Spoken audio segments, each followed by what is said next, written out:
We are reminiscing about, playing Lion King. Lion King was one of the hardest games created. But the immediate thing that I thought of in talking about the difficulty level of certain gaming is the continue. Just continues. And the one hit kills that we used to have to kind of go through back in the day, to where, again, I revert back to saying I was just playing Festus Quest, right?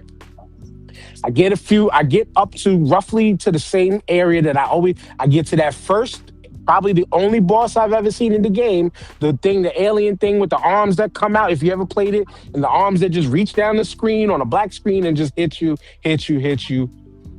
I'm dead. Mind you, you only got 2 bars of life.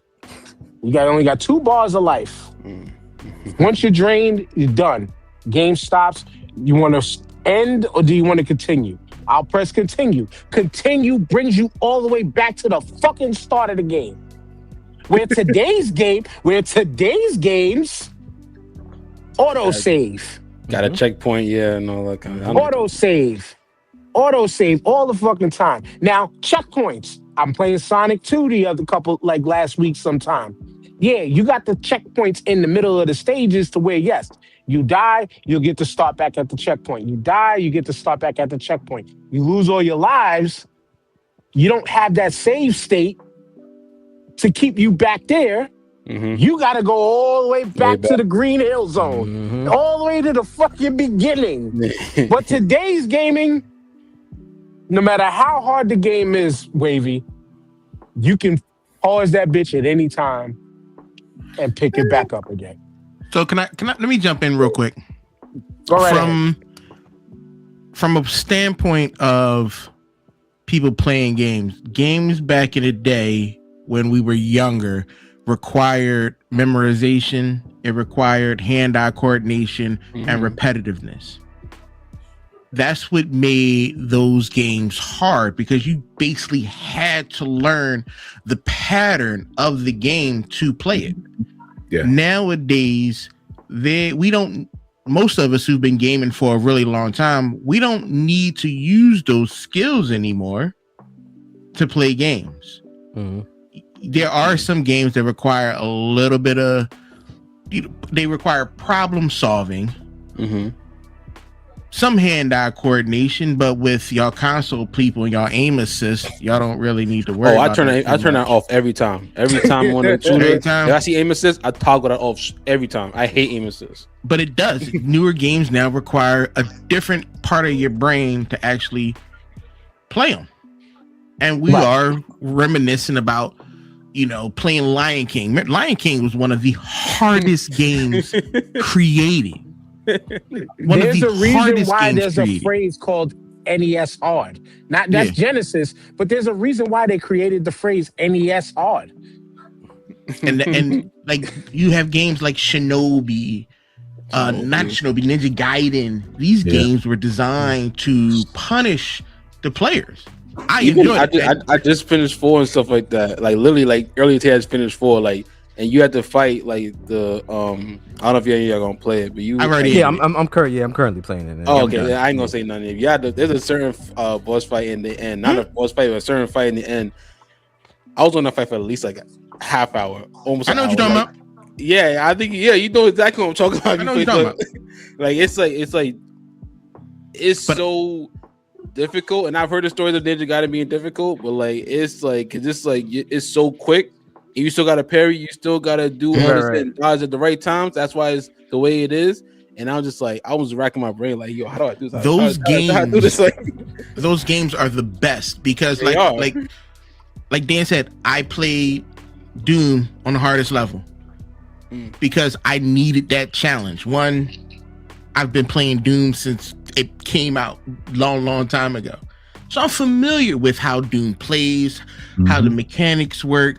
Then you're going to give me a shield. I was like, I would just had too much fun. So I couldn't play it on a normal level. Yeah. Now I'm going to play it on I think it's Ultra Nightmare mode, where I think it's like permadeath. Like when you die, you just done. That's my new goal. I want to run through the whole game on that. I've been practicing. So, like, I don't think games are harder. I think they've just changed for us. Because once again, kids' attention spans are trash. That too. That's another thing.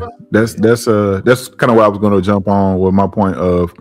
I wouldn't say games are easier now. Now, there's some easy access, and they may be a tad bit easier. You get the difficulty level, things like that. But you also got to think of a lot of these games want to make money. They want to bring people in. They want to, so you don't want to make the game to where you make it so difficult that a casual person that only has 3 hours a week to play this game can't jump in and enjoy their time. You know what I'm saying? So, but I think that's why we had the difficulty levels of certain things. Like you said, he plays the Doom on, Ultra Nightmare mode, stuff like that. So they have those. And then you have those Souls games where, if you want that, you can play those Souls games that do offer some type of difficulty, so elevated difficulty. Some of them. I don't play them. I don't play a lot of Souls games. Like, I'm not a Souls guy. You just straight up like one level and it's difficult. Well, I mean, but that's what I'm saying. Like, they offer. I was gonna say that, like, I was gonna say too that, like, but when you think about the old school game, there was no difficulty game, no difficulty rate. It was just game. Great. Go. Figure it out. Yeah. Right. And that's why I like the people that be like, oh man, these games are too handholdy. They do so. And once again, I always reply back, like, I get it, but you're gonna get point to where you're past that tutorial. Like, they make that for people who are trying to get into this game. You got to think about it.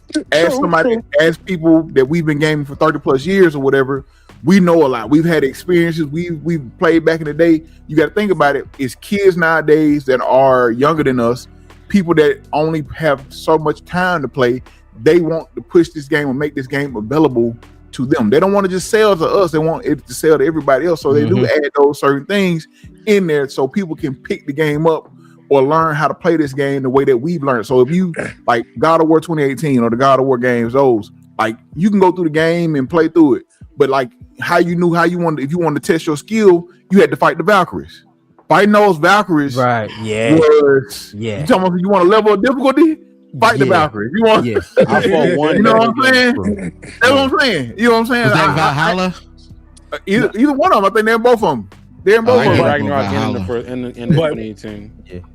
But after that, 2018, yeah. I want to go to Shondell, then Tyrone. Well, actually, Tyrone that was poking next, so then I want to Tyrone and Shondell.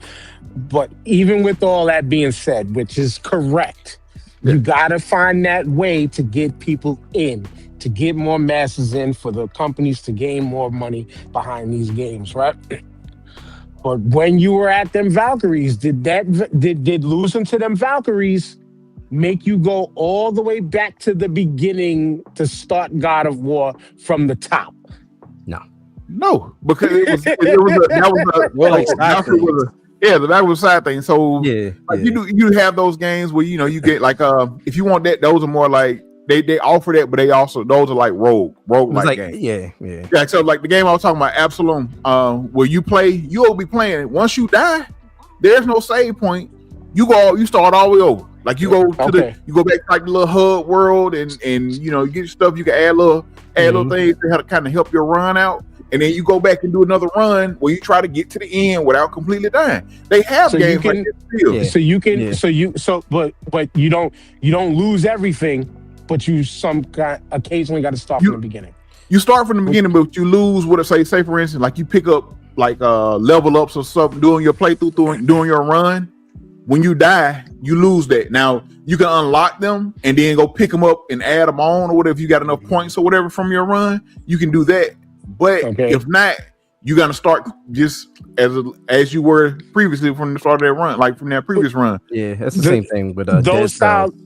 Yeah. Okay. Dead Cells. Yeah, if you haven't played Dead Cells is still haven't ended it. Fantastic game. Yeah, like the actual ending of the game, you have to kind of beat it at like a little more than 5 times to get the actual ending of Dead Cells. But it's a fantastic game. It's similar to what Husky's talking about in terms of, you happen to start back over, you lose whatever items that you collected along that way. You unlock them, but it's when you start them, when you start your run again, is kind of like randomized of like what 2 weapons that you start with, Correct. and then It's you something can like that. kind of swap them off, as you play through. But yeah, But It's a Ghouls and roguelike, Ghosts, Mhm.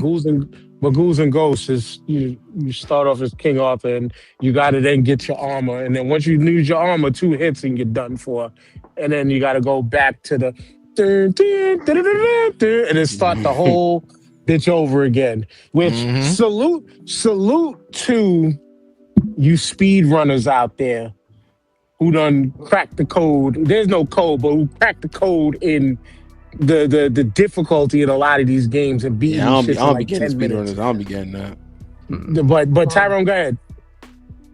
Well, I wanted to touch on Devin's point of saying that it's not like it's not more easier. It's just like the adjustment of your brain, because you got to think about this. When we played Nintendo, we only had to worry about 2 buttons.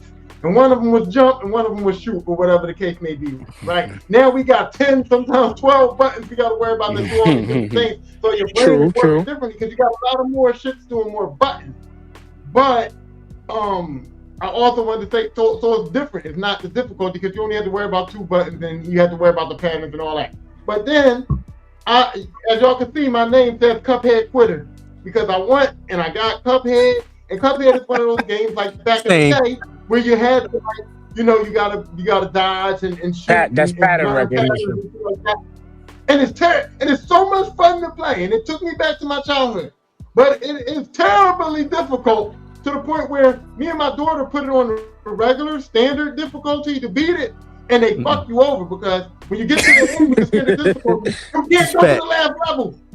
Facts. You can't go to the last level. Yep. They put you cannot actually beat the game if you put it on the easiest level. Yep. Exactly. Standard. Yep. And listen, the funny part is on standard, I went to the well, and even on standard difficulty, it said, Tyrone, you have died 998 times. And that's what I'm saying. So when they said I had to go on the higher difficulty to beat it, I quit that motherfucker, man. First game ever that I quit, I said, no, I'm not going to be able to do it. I never played double Cuphead. X I posse be on want to. Yeah, Cuphead is wild.